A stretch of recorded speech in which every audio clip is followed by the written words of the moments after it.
हम्म। सब लोग अपनी वीडियो ऑफ कर दो अब, जिससे कहा जाएगा बस वही वीडियो अपनी ऑन करेगा। ठीक है, जिससे कहा जाएगा बस वही वीडियो ऑन करेगा। Is it clear? ठीक है, ठीक। बच्चों देखो, वेलकम बैक। आई होप सब लोग अच्छे होंगे। ठीक, अपनी बच्चों पढ़ाई शुरू करते हैं। ठीक है, मेरी आवाज आ रही है सब तक? ओके, ठीक ठीक। देखो बच्चों, अपनी आगे की अपनी पढ़ाई शुरू करते हैं। अभी तक हम लोगों ने देखो कितनी चीजें पढ़ी थी। अभी तक बच्चों हम लोगों ने पढ़ा था चार्ज के बारे में, पढ़ा था करंट के बारे में, पढ़ा था electric field, electric potential, potential difference, और रेसिस्टेंस के बारे में पढ़ा था। सीरीज और पैरेलल कनेक्शन ऑफ रेसिस्टेंस पढ़ा था। Ammeter, galvanometer, voltmeter किस तरीके से कनेक्ट होते हैं, इनका क्या यूज होता है, ये हम लोगों ने पढ़ा था। इसके बाद हम लोग ने पढ़ा था कि हमारा डोमेस्टिक सर्किट्स कैसे करके कनेक्ट होते हैं, सीरीज कनेक्शन होता है या पैरेलल कनेक्शन होता है, ये हम लोगों ने पढ़ा था। ठीक है, इतनी बेसिक चीजें हमने करी थी। और सीरीज और पैरेलल कॉम्बिनेशन ऑफ रेसिस्टेंसेस पर न्यूमेरिकल्स करे थे। अब हम लोग आगे अपना पढ़ रहे हैं बच्चों नया concept, electrical power. Electrical power हम लोग इधर कर रहे हैं।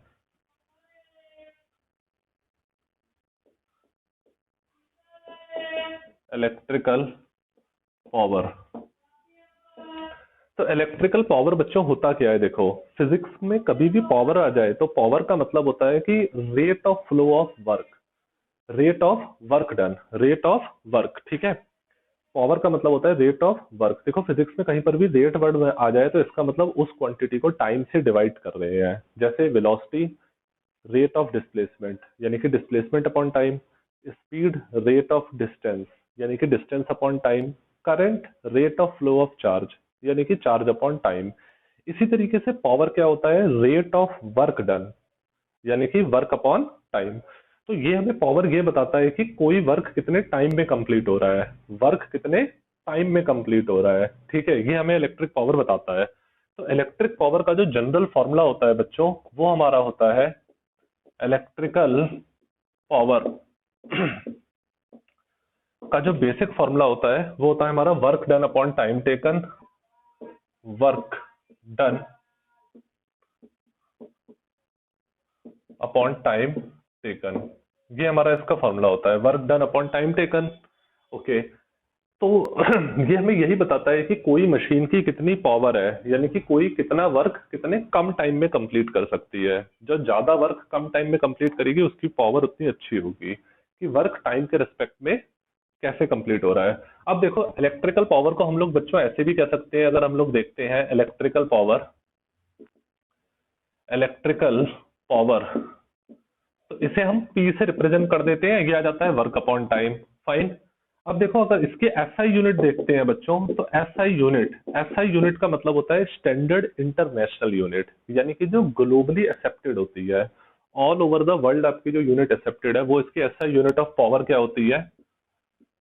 वो होती है बच्चों वॉट, जो कि साइंटिस्ट जेम्स वॉट के नाम पे रखी गई है। साइंटिस्ट जेम्स वॉट थे जिन्होंने स्टीम का इंजन बनाया था। तो उनके रिस्पेक्ट में उनके सरनेम के पर यह यूनिट रखी गई है वॉट। जो ऐसा यूनिट होती है उसे हमेशा कैपिटल लेटर में लिखते हैं, तो इसे कैपिटल डब्ल्यू से रिप्रेजेंट करते हैं। ये हमारी एसआई यूनिट पावर की होती है वॉट। अब बच्चों, वन वॉट का क्या मतलब होता है आपका? अगर मैं वन वॉट को डिफाइन करूं तो कैसे करके डिफाइन करूंगा? वन वॉट का मतलब है आपका, वन वॉट का मतलब है वर्क की एसआई यूनिट मैंने लिख दी, जूल। टाइम की एसआई यूनिट मैंने लिख दी, सेकंड। तो वन वॉट का क्या मतलब हो जाएगा? One joule upon one second. यही तो मतलब हो जाएगा। जिनसे मिलकर ये बनी है पावर, उन सबकी न्यूमेरिकल वैल्यू वन ले ली, तो वन वॉट आ जाएगा one joule upon one second. यानी कि वन वॉट का क्या मतलब हो जाएगा? One joule second inverse. यानी कि अगर one joule work one second में परफॉर्म हो रहा है तो हमारी पावर वन वॉट होगी। अगर one joule work one second में परफॉर्म हो रहा है तो पावर हमारी वन वॉट होगी। ठीक है बच्चों, ये हमारा आ जाता है वन वॉट का मतलब आ जाता है। अदर यूनिट्स जो होती है पावर की, वो क्या होती है? Other units of power. जो अदर यूनिट्स हमारी पावर की होती है, वो हमारी होती है बच्चों अदर यूनिट्स पावर की। एक तो हमारी हो जाती है इधर किलोवाट, किलो वॉट, ठीक है, जिसे के डब्ल्यू से रिप्रेजेंट करते हैं, ओके। और 1 किलोवाट जो होता है बच्चों, उसमें हमारे 1000 वॉट होते हैं। ये बात सबको पता होगी, किलो का मतलब वैसे भी हो जाता है कि 1000 टाइम्स फंडामेंटल का, ठीक है। इसी तरीके से एक हमारी होती है मेगावाट, एक हमारी होती है mega what. General terms use करते रहते हैं डेली लाइफ में कि इतनी मेगावाट इलेक्ट्रिसिटी का प्रोडक्शन यूपी करेगा या पंजाब इतनी मेगावाट इलेक्ट्रिसिटी का प्रोडक्शन करेगा। तो मेगावाट का मतलब होता है बच्चों 10 की पावर 6, मेगावाट का मतलब होता है 10 की पावर 6 वॉट। कहीं पर भी फिजिक्स में मेगा वर्ड मिल जाए जिसे कैपिटल एम कैपिटल डब्ल्यू से रिप्रेजेंट करते हैं, तो इसका मतलब होता है 10 की पावर 6, ठीक है। 1 मेगावाट आ जाता है, 1 किलोवाट आ जाता है, ठीक। तो ये हमारी पावर की यूनिट होती है, फाइन। अगर मैं 1 किलोवाट की बात करूं बच्चों, तो 1 किलोवाट का मतलब यही हो जाएगा आपका, 1 किलोवाट का मतलब है आपका 1000 वॉट, ठीक है, यानी कि 1000 जूल पर सेकेंड, यानी कि 1 सेकंड में 1000 जूल वर्क हो रहा है, 1 सेकंड में 1000 जूल वर्क हो रहा है। यहां तक बच्चों सबको बात समझ में आती है, ठीक है, फाइन, ठीक है। ये सर बेसिक चीजें थी सारी, इसका स्क्रीनशॉट ले लो। ले लिया सबने स्क्रीनशॉट? ले लिया? ओके, ठीक है। अब देखते हैं इसको। देखो बच्चों, ये तो एक बेसिक चीज थी। अब इसके बाद हमारा इलेक्ट्रिकल पावर है क्या? Work upon time. Electrical power को वर्क अपॉन टाइम आप ऐसे करके लिख सकते हो। अब बच्चों हम लोग इसके अंदर देखेंगे, आप सबको पता है work is the stored form, energy is the stored form of work होता है। अगर हम, एनर्जी क्या होता है? Stored form of work. अगर वर्क को स्टोर कर लेते हैं तो वो एनर्जी बन जाता है हमारा। तो मैं इलेक्ट्रिकल पावर को ऐसे भी लिख सकता हूँ, इलेक्ट्रिकल पावर को मैं ऐसे भी लिख सकता हूँ, वर्क की जगह मैंने क्या लिख दिया? Electrical energy, electrical energy upon time, electrical energy consumed upon time taken, या फिर electrical energy upon time. Simply ऐसे करके लिख दिया इलेक्ट्रिकल पावर को, इलेक्ट्रिकल एनर्जी अपॉन टाइम, ठीक है। अब देखो, अगर मैं देखता हूं इसके अंदर इलेक्ट्रिकल एनर्जी बाई टाइम ऐसे करके भी लिख सकता हूँ। खैर अभी इसकी जरूरत नहीं है, अभी हम पहले वर्क को ही पढ़ रहे हैं, वेट, अभी इसकी जरूरत नहीं है। देखो इलेक्ट्रिकल पावर अगर हम लोग देखते हैं वर्क अपॉन टाइम है हमारा, तो सबसे पहले पावर का फॉर्मूला डिराइव कर लेते हैं। बच्चों सब जानते हो कि इलेक्ट्रिक पोटेंशियल क्या होता है? वर्क अपॉन चार्ज होता है हमारा। इलेक्ट्रिक पोटेंशियल क्या होता है? Work upon charge. तो इससे देखोगे तो वर्क आपका क्या आ जाएगा? Charge into potential.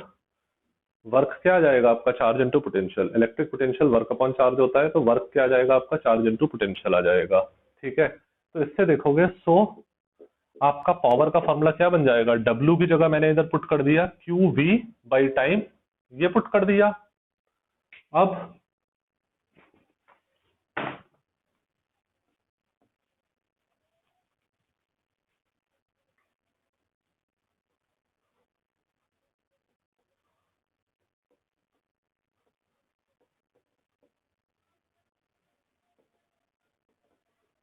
यस, देखो हम लोग पहले पावर का फॉर्मूला डिराइव कर रहे हैं, उसके बाद इलेक्ट्रिकल एनर्जी की बात करेंगे। तो सबसे पहले पावर के फॉर्मूले में देखते हैं।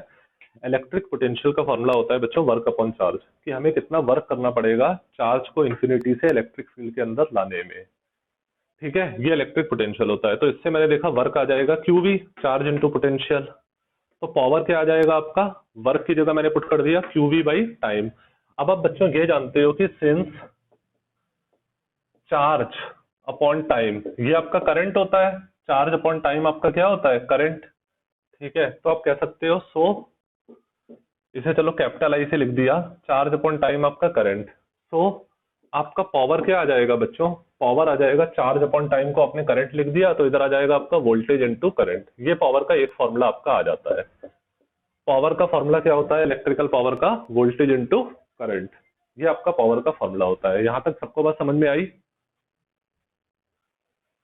तनुष्का, ठीक, ओके, सबको आई बच्चों बात समझ में? तनुष्का, कुशाग्र, श्रेया,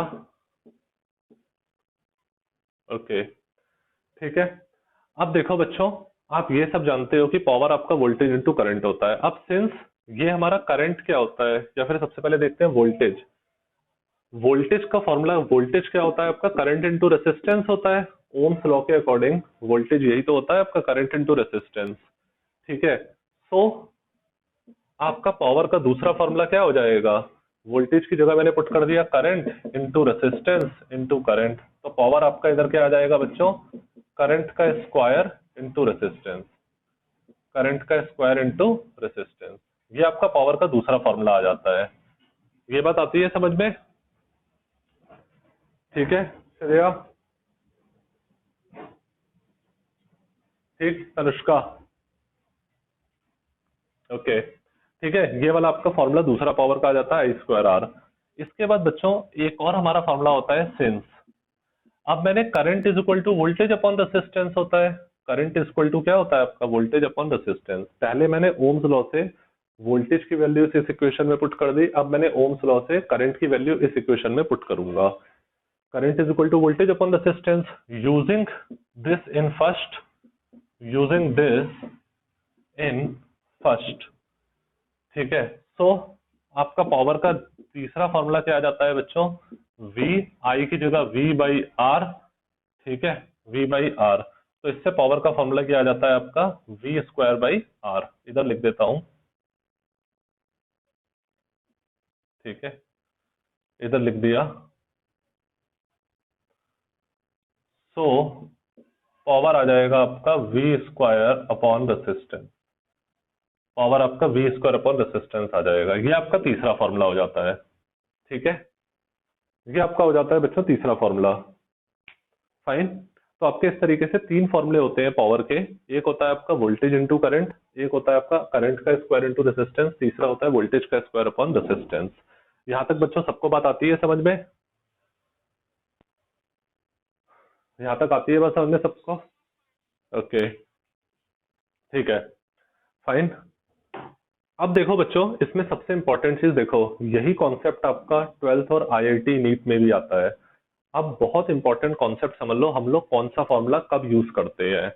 देखो बच्चों, रेसिस्टेंस हमारा इसमें भी आ रहा है, रेसिस्टेंस इसमें भी आ रहा है। रेसिस्टेंस एक प्रॉपर्टी ऑफ सब्सटेंस होती है जो ये बताता है कि करंट के फ्लो में कितना हिंड्रेंस ऑफर हो रहा है। ठीक है, तो ये वाला फॉर्मूला हम लोग तब यूज करते हैं जब हमारा करंट सेम होता है। और करंट कहाँ पर सेम होता है, सीरीज के अंदर। करंट कहाँ पर सेम होता है हमारा, सीरीज के अंदर। तो ये वाला फॉर्मूला यूज करते हैं जब हमारा सीरीज कनेक्शन होता है। ध्यान रखना, पूरे इसी कॉन्सेप्ट के ऊपर आपके आगे के आईआईटी लेवल तक के क्वेश्चंस बन जाते हैं। तो बस कॉन्सेप्ट आप समझ लो, क्वेश्चंस तो मैं क्योंकि अभी आप 10th में हो तो वो नहीं करा रहा, मगर ये चीज समझ लो आप कि ये वाला फॉर्मूला हम लोग हमेशा तब यूज करते हैं जब आपका करंट सेम होता है। यानी कि सीरीज कनेक्शन जब भी कभी होगा बच्चों, तो आप ये वाला फॉर्मूला यूज करोगे सीरीज कनेक्शन में। सीरीज कनेक्शन के अंदर ये वाला फॉर्मूला यूज करेंगे हम लोग। और ये वाला फॉर्मूला हम लोग कब यूज करते हैं, ये वाला फॉर्मूला यूज करते हैं जब हमारा वोल्टेज सेम होता है। और वोल्टेज कब सेम होता है हमारा, पैरेलल कनेक्शन में। तो हमेशा ये वाला फॉर्मूला कब यूज करोगे, जब पैरेलल कनेक्शन होगा आपका। ठीक है, ये वाला फॉर्मूला यूज करोगे जब भी कभी आपका पैरेलल कनेक्शन होगा। ठीक है, ये तब यूज करते हैं जब हमारा पैरेलल कनेक्शन होता है। ओके, अब वोल्टेज इनटू करंट, ये वाला फॉर्मूला कब यूज करते हैं बच्चों, क्योंकि इसमें हमारा वोल्टेज है और करंट है। तो ये एक स्पेशल फॉर्मूला होता है, इसको स्पेशल केस में यूज करते हैं, अभी पता लग जाएगा। इसको हम लोग यूज करते हैं स्पेशल केस के अंदर। अच्छा, इसको कहाँ लिख दूं स्पेशल केस, इसको लिख देता हूँ इधर। ये आपका स्पेशल केस में यूज होता है, स्पेशल केस। स्पेशल केस में आपका ये वाला फॉर्मूला यूज होता है, वोल्टेज इनटू करंट। जब सीरीज कनेक्शन होता है, करंट सेम होता है, तो ये वाला फॉर्मूला यूज होता है आई स्क्वायर आर। जब वोल्टेज सेम होता है, पैरेलल कनेक्शन होता है, तो आपका वोल्टेज का स्क्वायर अपॉन रेसिस्टेंस, ये वाला फॉर्मूला यूज होता है। तो पावर के तीन फॉर्मूले होते हैं। ठीक है, या फिर न्यूमेरिकल में जब वोल्टेज और रेसिस्टेंस गिवन है तो ये वाला फॉर्मूला यूज करना, जब करंट और रेसिस्टेंस गिवन है तो ये वाला फॉर्मूला यूज करना, जब वोल्टेज और करंट गिवन है और डायरेक्ट पावर पता करनी है तो ये वाला फॉर्मूला यूज करना। यहाँ तक बात सबको समझ में आई बच्चों?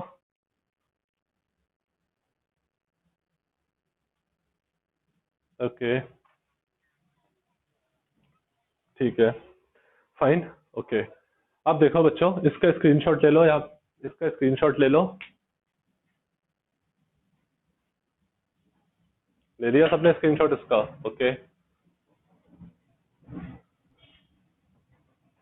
अच्छा बच्चों ये बताओ, तुम्हारी क्लास का मॉनिटर कौन था 9th ई में? हाँ, कोई भी नहीं था? कोई एक बच्चा तो सबसे ओबीडियंट था? अच्छा। अच्छा। ठीक। चलो कुशाग्र, आपको ये रिस्पॉन्सिबिलिटी दी जा रही है, आप मुझे स्क्रीनशॉट इसका भेज देना अभी। स्क्रीन जो पार्टिसिपेंट्स हैं उसका स्क्रीनशॉट ले लो और आप मुझे वो भेज दोगे, ठीक है? फाइन। क्योंकि आपकी अटेंडेंस बच्चों ये कंपलसरी हो गई है। ओके। ये आपकी जो अटेंडेंस है ये आगे तक काउंट होगी और 75% होना बच्चों कंपलसरी है, तो अटेंडेंस कंपलसरी है, सारी अटेंडेंस काउंट होगी, ठीक है? तो कुशाग्र ले लिया आपने स्क्रीनशॉट? कुशाग्र। ओके ओके, करो इसे। ठीक। ले लो, ले लिया?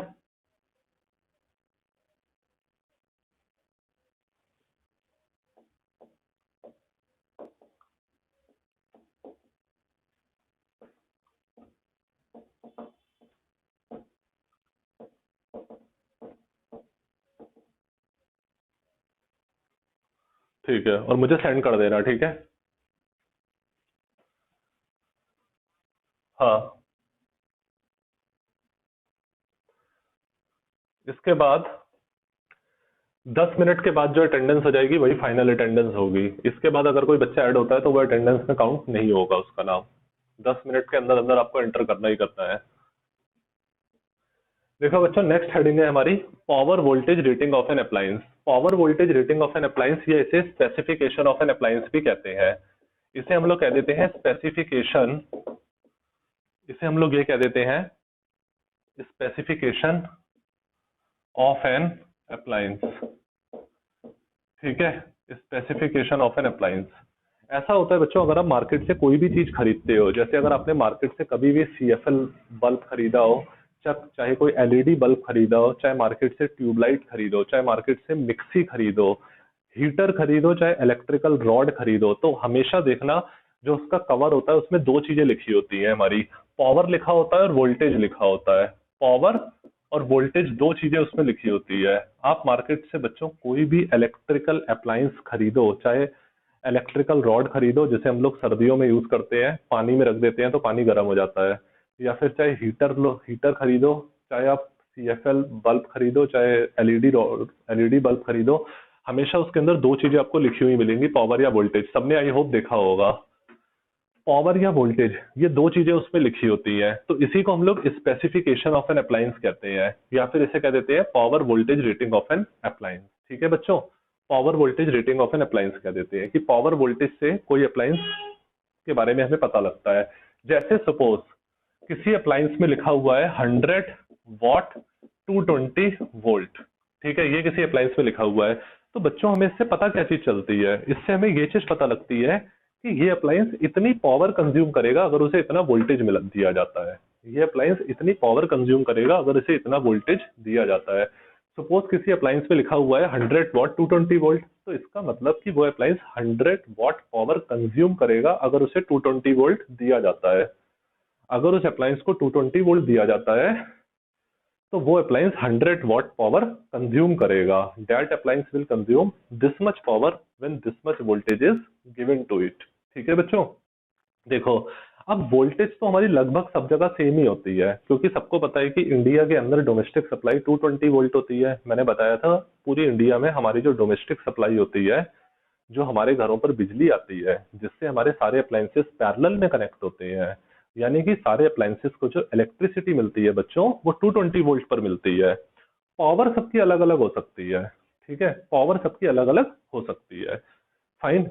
तो इसलिए अगर आप कभी मार्केट से किसी ने कभी सीएफएल या एलईडी बल्ब खरीदा होगा तो आप उसे दुकानदार से कहते हो कि दुकान स्पेसिफिकेशन क्या देते हो, दुकानदार को क्या कहते हो कि भैया 50 वॉट का बल्ब दे दो, भैया 100 वॉट का बल्ब दे दो, या फिर भैया 75 वॉट का बल्ब दे दो। ऐसे अपनी स्पेसिफिकेशन आप लोग देते हो, क्योंकि वोल्टेज तो सेम ही होती है, 220 वोल्ट पे कनेक्ट होगा वो। तो आप पावर के अकॉर्डिंग उसे कहते हो कि भैया ऐसे 100 वाट का बल्ब दे दो, 15 वाट का बल्ब दे दो, ऐसे। ठीक है बच्चों, समझ में आई बात ये?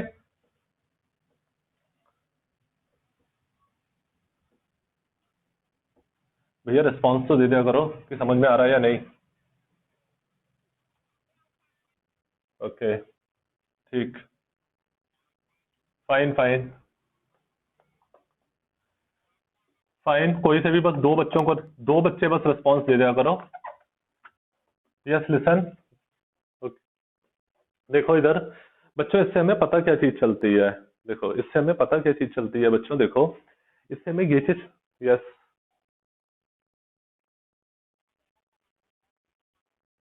हाँ हाँ, ओके ओके, फाइन। टीवा is aim for telling this. Fine बच्चों, देखो इससे हमें दो चीजें पता लगती हैं। We came to know two things from this. We came to know two things from this. We came to know two things from this. इससे हमें दो चीजों के बारे में बच्चों पता लग जाता है। तो एक चीज तो हमें इससे पता लगती है, स्पेसिफिकेशन से, रेसिस्टेंस ऑफ अप्लायंस। क्या पता लग जाता है हमें? Resistance of appliance.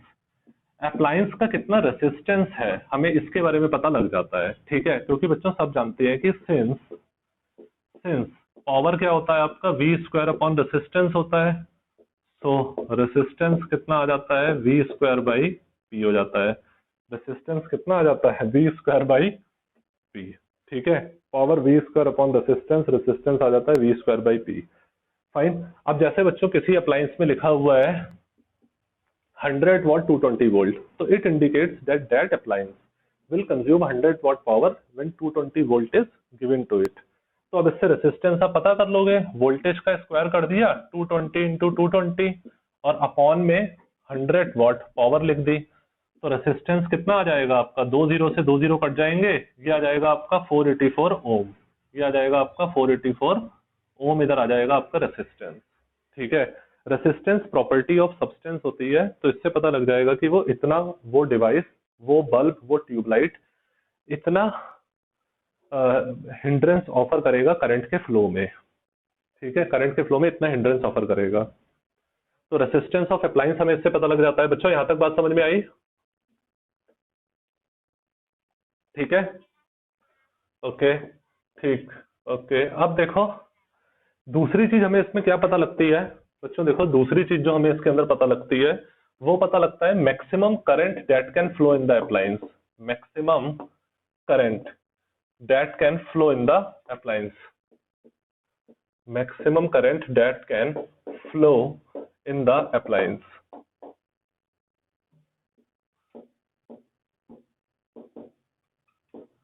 देखो मैक्सिमम करंट जो अप्लायंस में फ्लो कर सकता है वो हमें पता लग जाता है। आप जानते हो बच्चों की सिंस,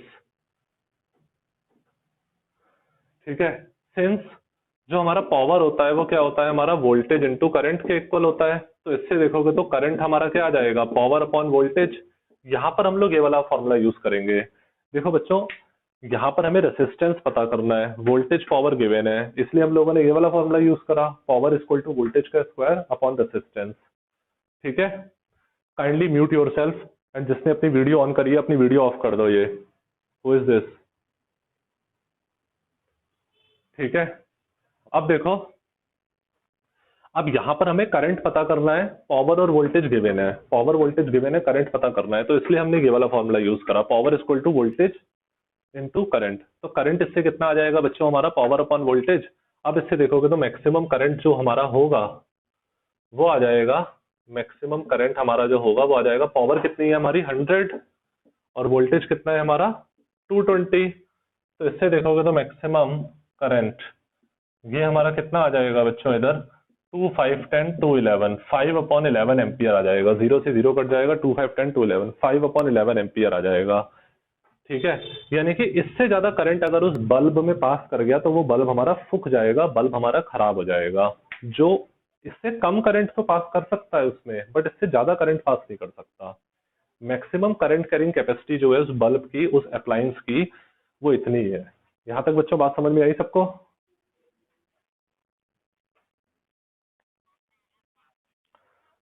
ठीक है।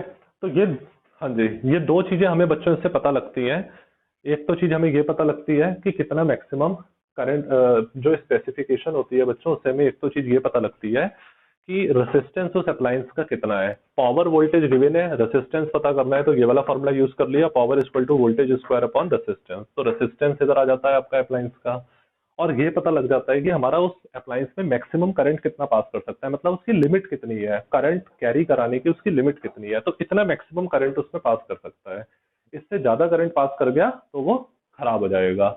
तो ठीक है, तो ये मैक्सिमम करंट कैरिंग कैपेसिटी उसकी पता लग जाती है, फाइन पावर अपॉन वोल्टेज से। तो ठीक, ये स्पेसिफिकेशन से हमें पता लगता है। इसका बच्चों स्क्रीनशॉट ले लो,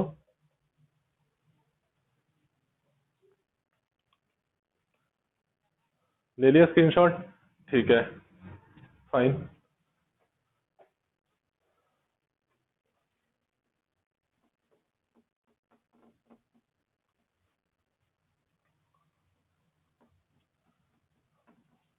अब बच्चों एक चीज और समझते हैं, देखो पावर के तीन फॉर्मूले आपने देखे। अब एक चीज और समझो बच्चों कि जैसे आपके घरों में सबको पता है सारे अप्लायंसेस कनेक्ट होते हैं, ठीक है, बहुत सारे अप्लायंसेस आपके घरों में होते हैं। जैसे आपके घर में सपोज एक बल्ब है, तो एक बल्ब की वॉट कितनी, पावर कितनी होती है, सपोज 10 वॉट का है, 15 वॉट का है, या 20 वॉट का है। फिर आपके घर में एक हीटर लगा हुआ है, हीटर तो बहुत ज्यादा वॉट का होता है। हीटर जो है, हीटर सपोज आपका 2000 वॉट का है, ठीक है। आपके घर में एक फैन लगा हुआ है, ये आपके घर में एक फैन है, पंखा, इसकी कितनी पावर है, ये हमारा 100 वॉट का है सपोज, ठीक है। कितना टाइम बचा है अभी, 4 मिनट बचे हैं, चलो। ये आपका 100 वॉट का है। फिर आपके घर में टेलीविजन लगा हुआ है बच्चों, टीवी, ठीक है, वो आपके घर में जो है वो आपका 500 वॉट का है। और फिर आपके घर में इधर लगी हुई है एक वॉशिंग मशीन है, ये आपके घर में एक वॉशिंग मशीन है। वॉशिंग मशीन आपकी जो है वो सपोज 1000 वॉट की है। तो बच्चों देखो, इससे हम लोग ये पता लग कर सकते हैं कि किसका रेसिस्टेंस ज्यादा होगा, किसका रेसिस्टेंस कम होगा, किसका रेसिस्टेंस ज्यादा होगा, किसका रेसिस्टेंस कम होगा, वो हमें इससे पता लग जाएगा। क्योंकि बच्चों हम सब जानते हैं कि ये सबके सब 220 वोल्ट पर ही तो लगेंगे। अरे मैंने आपको बताया था कि हमारे घर में जितने भी अप्लायंसेस होते हैं सबके सब पैरेलल में कनेक्ट होते हैं। सबके सब बच्चों कैसे कनेक्ट होते हैं, पैरेलल में, सबके साथ पैरेलल में कनेक्ट होते हैं 220 वोल्ट के साथ, यानी कि सबको इक्वल वोल्टेज मिलता है 220 वोल्ट। यानी कि बाय डिफॉल्ट अगर हमें वोल्टेज गिवन नहीं भी है तब भी आप यही समझना कि सबको सबका वोल्टेज इक्वल है। इन सबका वोल्टेज इक्वल है 220 वोल्ट, क्योंकि सबके सब हमारे घरों में पैरेलल में कनेक्ट होंगे 220 वोल्ट के साथ, ठीक है। तो हम लोग पावर और वोल्टेज पता है, रेसिस्टेंस पता करना है, कौन सा फॉर्मूला यूज करेंगे, पावर इक्वल टू वोल्टेज का स्क्वायर अपॉन रेसिस्टेंस। तो रेसिस्टेंस कितना आ जाएगा, वोल्टेज का स्क्वायर अपॉन पावर आ जाएगा बच्चों ये, ठीक है। तो इससे बच्चों देखते हो, सिंस V हमारा क्या है 220 वोल्ट, जो कि क्या है हमारा कांस्टेंट, जो कि बच्चों क्या है कांस्टेंट, जो कि हमारा है कांस्टेंट। तो आप कह सकते हो इससे, सो आप इस तरीके से इधर कह सकते हो, सो जो रेसिस्टेंस होता है वो पावर के इनवर्सली प्रोपोर्शनल होता है। दैट इज, रेसिस्टेंस पावर के इनवर्सली प्रोपोर्शनल होता है। दैट इज, जिसकी पावर ज्यादा होती है उसका रेसिस्टेंस होता है बच्चों कम, और जिसकी पावर होती है कम उसका रेसिस्टेंस होता है ज्यादा, ठीक है। यहां तक आई बात समझ में,